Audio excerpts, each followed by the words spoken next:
Hello friend, तो आपका स्वागत है हमारे प्यारे से चैनल मास्टर स्टडी पॉइंट पर। तो चलिए आज हम शुरू करने वाले हैं हीट एंड टेम्परेचर, और इसी के साथ हम आज ही थर्मल एक्सपेंशन शुरू करेंगे। तो चलिए हीट और टेम्परेचर में हम देखते हैं। तो पहले जानेंगे हीट होती क्या है।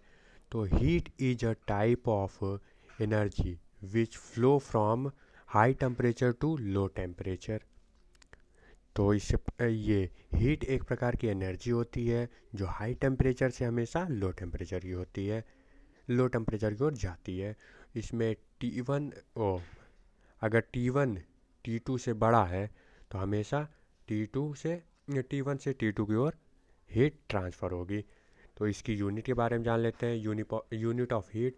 तो हीट की यूनिट होती है एसआई मात्रक में जूल, और इसे कैलोरी में भी नापते हैं। तो एक कैलोरी इक्वल टू होता है 4.8 जूल। इसको हम लोग लगभग लेते हैं 4.2 joule. Heat transfer is non mechanical process. Heat transfer जो होता है वो एक नॉन मैकेनिकल प्रोसेस होता है। उसके बाद हम पढ़ते हैं temperature. Temperature degree of hotness और coldness of a body is called temperature. जो डिग्री होती है किसी भी बॉडी की हॉटनेस और कोल्डनेस की, उसको हम लोग टेम्परेचर कहते हैं। तो उसके बाद हम जानते हैं टेम्परेचर की यूनिट। तो टेम्परेचर की यूनिट होती है केल्विन। इसको आल्सो कॉल्ड एब्सोल्यूट टेम्परेचर। इसको एब्सोल्यूट टेम्परेचर भी कहते हैं। उसके बाद हम जानते हैं इसकी यूनिट सेल्सियस भी होती है और फ़ारेनहाइट भी होती है। उसके बाद हम पढ़ेंगे टेम्परेचर स्केल। टेम्परेचर स्केल के बारे में। टेम्परेचर स्केल केल्विन स्केल इसको कहते हैं। उसके बाद से टेम्परेचर स्केल कई प्रकार की होती है, जैसे केल्विन स्केल और इसको सेल्सियस स्केल, फ़ारेनहाइट स्केल, कई प्रकार की टेम्परेचर स्केल होती हैं। फॉर एनी स्केल, और किसी भी स्केल के लिए उसका reading minus freezing point upon boiling point minus freezing point हमेशा कांस्टेंट होता है। मान लीजिए अगर हम कोई भी लेते हैं, तो मान लीजिए जैसे हम लेते हैं सेल्सियस को वाटर ले रहे हैं हम, बॉइलिंग पॉइंट है वाटर का, बॉइलिंग पॉइंट और फ्रीजिंग पॉइंट सेल्सियस में लेते हैं। तो सेल्सियस का रीडिंग सी हो जाता है, माइनस फ्रीजिंग पॉइंट 0 है, अपॉन बॉइलिंग पॉइंट 100 होता है, और माइनस 0। तो इसका आ जाएगा सी अपॉन 100। ठीक है, ये हमेशा कांस्टेंट रहेगा, मतलब सबका अगर निकालते हैं इसी तरह, अगर हम निकालेंगे इसी तरह, मान लीजिए हम निकालते हैं फ़ारेनहाइट का। फ़ारेनहाइट में वाटर का बॉइलिंग पॉइंट होता है 212 फ़ारेनहाइट, और फ्रीजिंग पॉइंट 32 फ़ारेनहाइट। उसके बाद इसका अगर निकालते हैं तो reading F minus freezing point 32 upon 212 boiling point minus 32। तो माइनस 32 कर देंगे तो एफ माइनस 32 अपॉन 180 हो जाएगा। ठीक है, तो इसी तरह हम इसमें कैलविन में भी निकाल सकते हैं, जिसमें अगर हमें चाहिए उसमें निकाल सकते हैं। ये हमेशा याद रहना चाहिए, reading minus freezing upon boiling minus freezing हमेशा कांस्टेंट होता है, सब में बराबर होता है।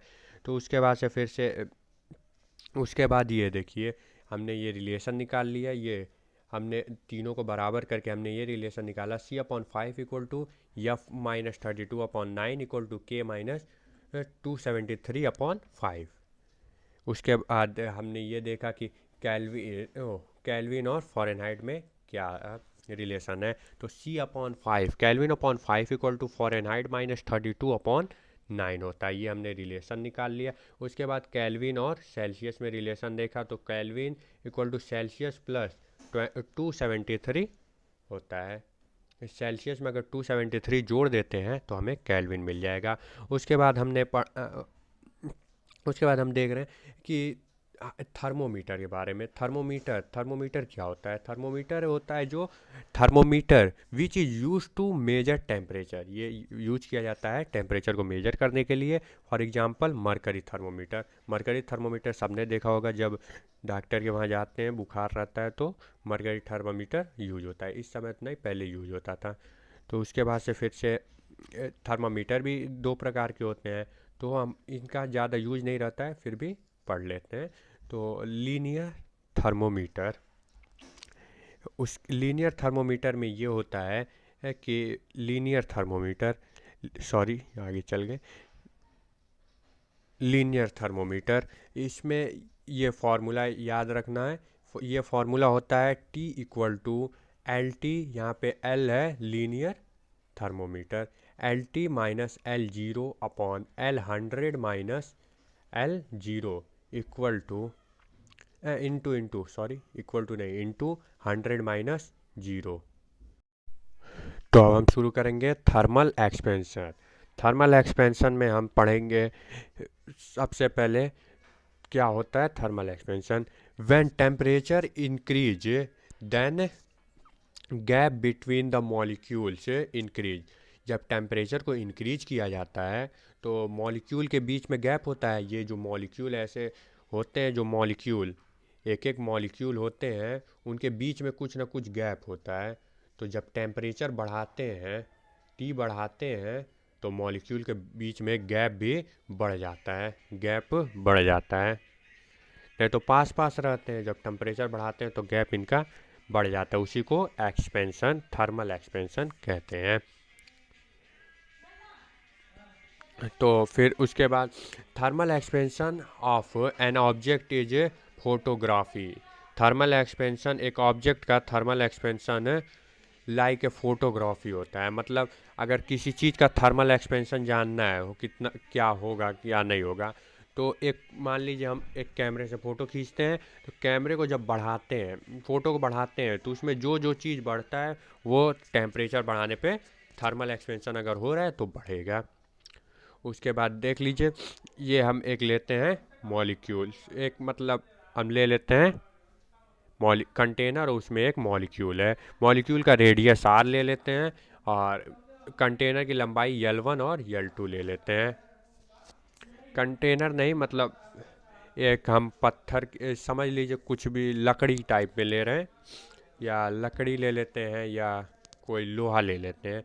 तो फिर टेम्परेचर इंक्रीज करते हैं तो L1 भी इंक्रीज होगा, L2 भी इंक्रीज होगा और R भी इंक्रीज होगा, सभी एक बराबर इंक्रीज होंगे। उसके बाद हम इसके टाइप के बारे में पढ़ेंगे। ये देखिए, तो टाइप्स हैं इनके, कई टाइप होते हैं। तो लीनियर एक्सपेंशन, ये सिर्फ सॉलिड के लिए वैलिड है। लीनियर एक्सपेंशन इसमें ये होता है कि एक कोई भी लंबाई का तार ले लेते हैं, कोई भी लंबाई का तार ले लेंगे, उसके बाद से अगर टेम्परेचर बढ़ाते हैं तो इसकी लंबाई बढ़ेगी, तो इसको हम डेल्टा यल मान लेते हैं। डेल्टा यल मान लेंगे तो इसकी लंबाई डेल्टा यल से बढ़ रही है। तो नई जो दूरी आती है, नई लंबाई आती है, लेंथ जो नई आती है उसको हम एल डैश ले लेते हैं। एल डैश इक्वल टू हो जाता है एल प्लस डेल्टा एल, क्योंकि ये एल है पहले से, इतना एल है पहले से, यहाँ से यहाँ तक एल है, और उसके बाद से फिर से ये एल डैश बढ़ गया, डेल्टा एल बढ़ गया, और ये एल है तो एल डैश, तो डेल्टा यल हो जाता है, L dash equal to L plus delta L हो जाता है। तो अब कैसे, मतलब यल की डिस्टेंस कैसे, तो delta L directly proportional to T होता है। डेल्टा यल जो होता है डायरेक्टली प्रोपोर्शनल टू टी होता है, वो टी के डायरेक्टली प्रोपोर्शनल होता है।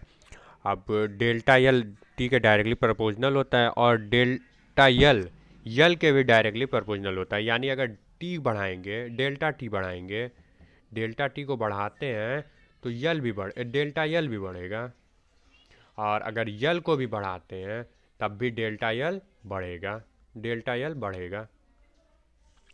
ठीक है, तो जिसको बढ़ाते हैं तो बढ़ेगा। उसके बाद हम जानते हैं डेल्टा यल का फार्मूला। डेल्टा यल का फार्मूला होता है alpha into L delta T. अब यहाँ पर अल्फ़ा क्या है, अल्फ़ा एक कॉफिशिएंट ऑफ लीनियर एक्सपेंशन। ये लीनियर एक्सपेंशन हम लोग पढ़ रहे हैं, इसका एक कॉफिशिएंट है। तो उसके बाद से फिर से यल डैश की बात आ जाती है, तो L dash equal to L plus delta L होता है, यल प्लस डेल्टा टी होता है, सॉरी डेल्टा टी होता है, यल प्लस डेल्टा टी होता है। तो अब यल डैश के हो जाएगा, यल तो मालूम नहीं है तो यल रख देते हैं, प्लस डेल्टा टी तो पता है, अल्फ़ा यल डेल्टा टी, तो अल्फ़ा यल डेल्टा टी हो जाता है। तो यल डैश इक्वल टू हो जाएगा, यल कॉमन ले लेते हैं तो alpha 1 plus alpha delta T हो जाता है। 1 plus alpha L dash equal to 1 plus L into 1 plus alpha delta T हो जाता है। ठीक है, तो चलिए अगले पेज पे चलते हैं। देखिए वहीं पे यहाँ पर है अल्फ़ा हो जाता है।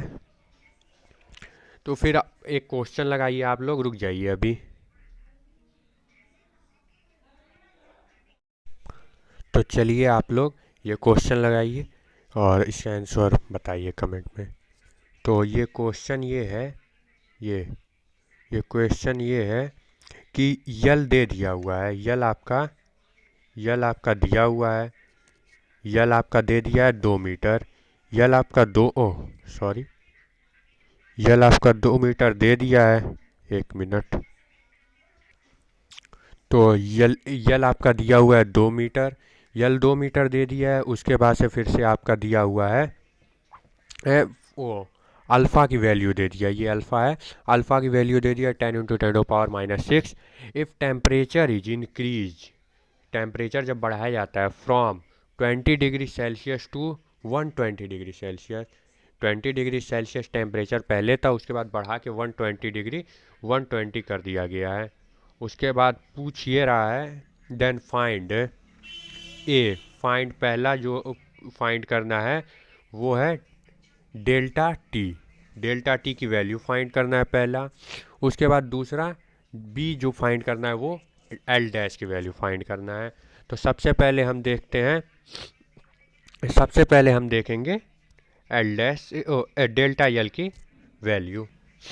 तो डेल्टा यल की वैल्यू के लिए हम सबसे पहले क्या करते हैं, तो डेल्टा यल का फार्मूला लिखते हैं। डेल्टा टी पूछा है तो डेल्टा यल का फार्मूला होता है, लिख लेंगे तो अल्फ़ा यल डेल्टा टी।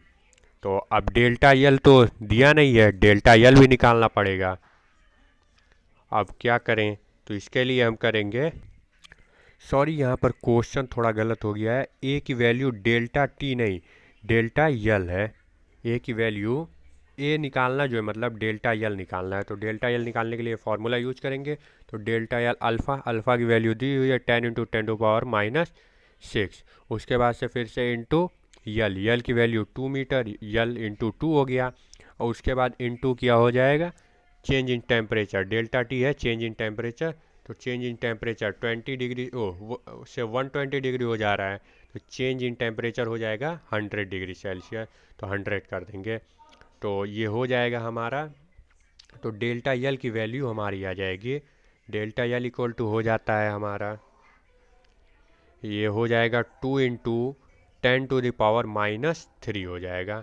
आप सॉल्व करके चेक कर लीजिएगा, ये 10⁻², ये हो गया, ये 10⁻² हो जाएगा ये वाला। उसके बाद ये 10⁻+2 होगा, सॉरी 10⁻+2 होगा, और 10⁻+1 ये हो जाएगा। तो +1 और +2 तो यानी 10⁻³ हो जाएगा, और -6 ये है तो ये घट जाएगा -3, तो 2 × 10⁻³ आ जाएगा। तो उसके बाद से फिर देखिए दूसरा हमें क्या कहा है निकालने के लिए, दूसरा हमें, रुकिए इसे मिटा देते हैं।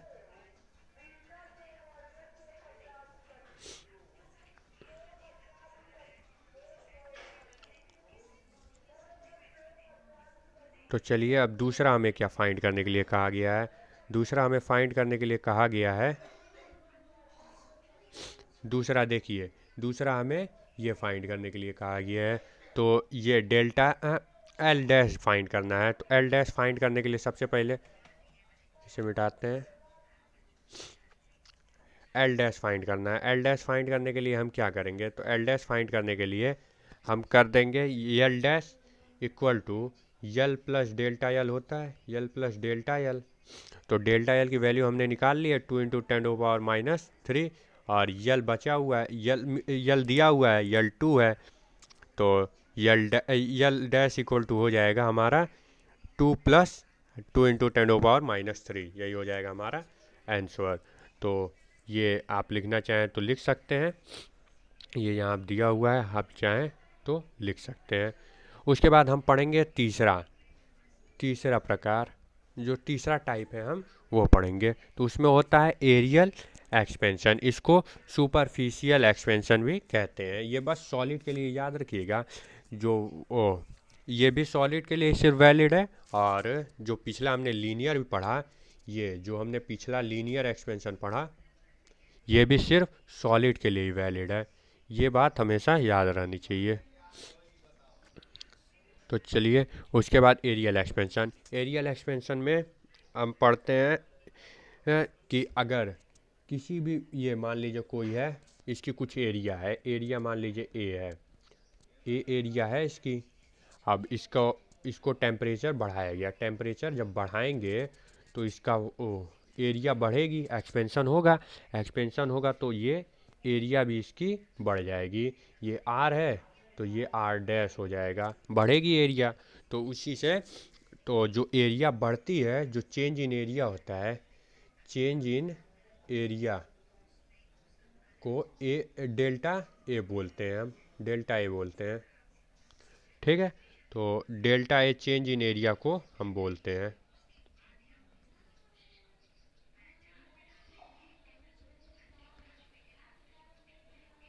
इसे इरेज कर देते हैं।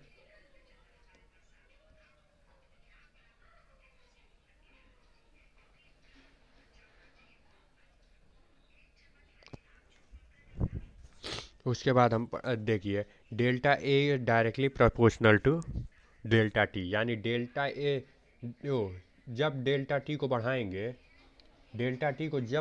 तब डेल्टा ए भी बढ़ेगा।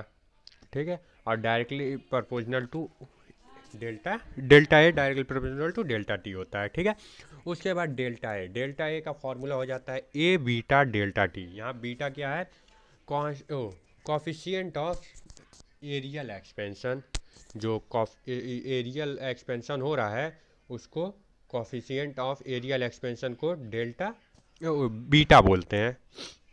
उसके बाद से फिर से हम डेल्टा ए की वैल्यू जान जाते हैं, फॉर्मूला डेल्टा ए का फॉर्मूला ये हो जाता है, याद रखिएगा, ये काम आएगा।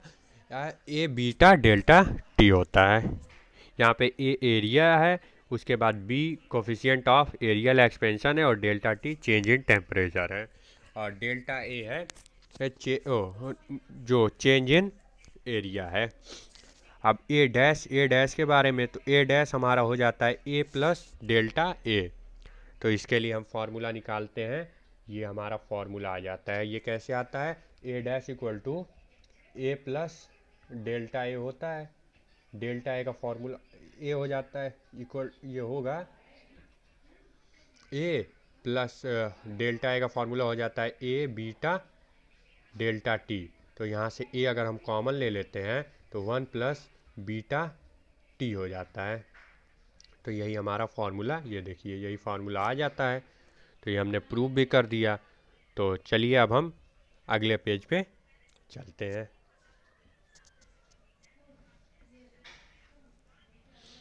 तो अब हम इसके बाद हम एक अप्रॉक्सीमेशन पढ़ते हैं, जिसे हम बायनोमियल अप्रॉक्सीमेशन कहते हैं, बायनोमियल अप्रॉक्सीमेशन। ये हम बायनोमियल अप्रॉक्सीमेशन पढ़ते हैं। तो इसमें हम जानते हैं सबसे पहले, जैसे इसमें मतलब ये मैथ में पढ़ाया जाता है, यानी A plus X to power N है। यहाँ पे अगर A plus X to power N है, एक्स पे पावर एन है, होल पावर एन है, तो इसको लगभग हम लिख लेते हैं बायनोमियल अप्रॉक्सीमेशन से 1 प्लस ए प्लस नहीं है, 1 plus X to the power N है। तो इसको लगभग 1 प्लस एन एक्स लिख सकते हैं इफ़, लेकिन यहाँ पे कंडीशन भी है, यक्स बहुत छोटा हो 1 से यक्स की वैल्यू बहुत छोटी हो, तब इसे ऐसे लिख सकते हैं। अब हम जानेंगे relation between alpha and beta and alpha के बीच रिलेशन पता करेंगे। तो यहाँ पे हम एरिया इक्वल टू जानते हैं L1 इंटू L2। ठीक है, टेम्परेचर बढ़ाने पे L1 L1 डैश हो जाएगा और L2 L2 डैश हो जाएगा। एरिया भी बढ़ेगी, एरिया ए डैश हो जाएगी। तो ए डैश इक्वल टू हो जाता है L1 dash into L2 dash, A dash equal to हो जाता है L1 dash into L2 dash, ये हो जाएगा। तो उसके बाद से फिर से हम ए डैश की वैल्यू रख देंगे। ए डैश की वैल्यू ये होती है, तो ये हम वैल्यू रख दिए। उसके बाद L1 डैश की वैल्यू रख दिए। L1 डैश की वैल्यू ये होती है, तो ये वैल्यू रख देंगे L1 डैश की। उसके बाद L2 डैश की वैल्यू रख दिए। तब उसके बाद हमने इसे ए फिर देखिए ये इसको हम सॉल्व करते हैं तो हमारे पास आ जाता है, हमारे पास ये आता है 1 plus beta delta T equal to 1 plus alpha delta T का होल स्क्वायर। आप सॉल्व करके चेक कर लीजिएगा। उसके बाद से फिर से अगर अल्फ़ा डेल्टा टी बहुत छोटा है, 1 से बहुत छोटा है, तब हम बाइनोमियल अप्रॉक्सीमेशन से ये कह सकते हैं, अगर अल्फ़ा डेल्टा टी 1 से बहुत छोटा है तो बाइनोमियल अप्रॉक्सीमेशन से है हम ये कह सकते हैं, ये देखिए बाइनोमियल अप्रॉक्सीमेशन से हम ये कह सकते हैं कि बीटा इक्वल टू 2 अल्फ़ा। क्यों? अगर छोटा है उससे, ये हमारा आया था 1 प्लस बीटा डेल्टा टी आया था इक्वल टू था 1 प्लस अल्फ़ा डेल्टा टी का होल स्क्वायर। तो ये अगर हम करते हैं तो ये हमारा आ जाता है बाइनोमियल अप्रॉक्सीमेशन से, अगर अल्फ़ा डेल्टा टी बहुत छोटा है 1 से, तो हमारा ये रिलेशन आता है बीटा इक्वल टू 2 अल्फ़ा। ये रिलेशन याद रखिएगा, बहुत काम आता है। उसके बाद से फिर हम पढ़ते हैं वॉल्यूमेट्रिक एक्सपेंशन।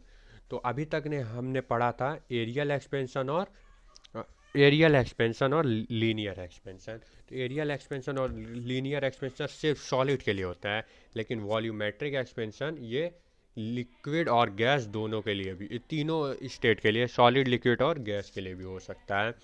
इसमें delta V directly proportional to delta T होता है। अब डेल्टा वी की यहाँ पे वैल्यू हो जाती है V into gamma delta T. यहाँ पे गामा है coefficient of volumetric expansion.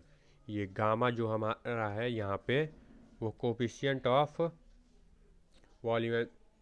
Volumetric expansion का कोफिशिएंट है। V dash equal to V plus delta T होता है, ये तो हम जानते थे, पिछला पढ़े थे तो उसी से पता चल गया। उसके बाद से फिर से वी डैश की वैल्यू हम निकाल रहे थे, ये आ जाएगी V dash equal to V plus delta V की वैल्यू होती है वी गामा डेल्टा टी होता है। तो यहाँ से वी डैश की वैल्यू आ जाएगी V into 1 plus gamma delta T. तो ये हमारी वैल्यू आ जाती है। तो उसके बाद से फिर से ये देखिए फिर हम पढ़ते हैं relation between gamma and alpha for solid. ये अभी सॉलिड के लिए बस देखा जा रहा है, लिक्विड में नहीं आए अभी, हम सॉलिड के लिए देखेंगे। तो यहाँ पर हम ये करेंगे v equal to L1 into L2 into L3 होता है, तो टेम्परेचर बढ़ाएंगे तो L1 डैश हो जाएगा, और L2 L2 डैश हो जाएगा, और L3 डैश हो जाएगा, और v डैश हो जाएगा। तो v dash equal to L1 into L1 dash into L2 dash into L3 dash हो जाता है।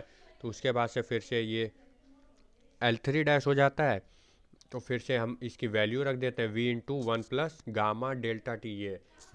ये हो जाती है हमारी v डैश की वैल्यू। उसके बाद L1 डैश की वैल्यू रख देते हैं, L2 डैश की वैल्यू रख देते हैं, और L3 डैश की वैल्यू रख देते हैं। तो फिर हमें बाइनोमियल अप्रॉक्सीमेशन लेना पड़ता है। यहाँ पे जब हमारा आता है सॉल्व करने पे, तो उसके बाद हमें बाइनोमियल अप्रॉक्सीमेशन लेना पड़ता है। बाइनोमियल अप्रॉक्सीमेशन लेंगे जब गामा डेल्टा टी नहीं alpha delta T less than 1 है, 1 से बहुत छोटा है तभी लेते हैं। तो उसके बाद बाइनोमियल अप्रॉक्सीमेशन से हमें ये पता चलता है gamma equal to 3 alpha, gamma जो है 3 अल्फ़ा के बराबर है। तो इससे हमें ये पता चल जाता, ये है हमारा बीटा इक्वल टू 2 अल्फ़ा हमने निकाला था, अब गामा इक्वल टू 3 अल्फ़ा। तो इससे हमें अल्फ़ा बीटा और गामा का रेशियो मालूम चल जाता है। तो अल्फ़ा बीटा और गामा का रेशियो 1:2:3 में होता है। Alpha equal to beta upon 2 equal to gamma upon 3 होता है। तो इसको ऐसे भी लिख सकते हैं 6 alpha equal to 3 beta equal to 2 gamma. ठीक है, तो चलिए अब यहीं पर अपनी क्लास को ख़त्म करते हैं।